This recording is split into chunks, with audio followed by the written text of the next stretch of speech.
Harris, good afternoon to you. This morning, DHS's Cyber Security and Infrastructure Security Agency, together with the FBI, pointed a very big finger at China in terms of trying to hack our research organizations who are looking into coronavirus. In a public service announcement, they were warning U.S. organizations who are researching coronavirus that they are likely being targeted by Chinese government cyber hackers.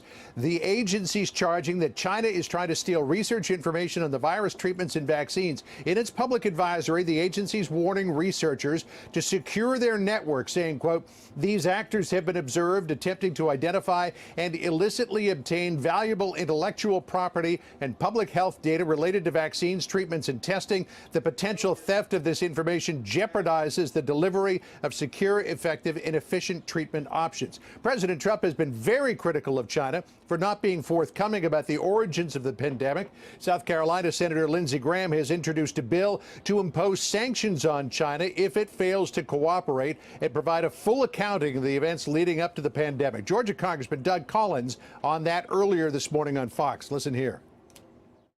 China deceived the world while people were dying. They were taking precautions inside their own borders while yet letting people go internationally. It is time for an independent investigation led by the U.S. and others to make sure that they, number one, going forward, what actually happened, and we hold them accountable. The Chinese officials who did this, they need to be in a position where they can be sanctioned, where they can be their assets frozen. Those are the kind of things that we look at.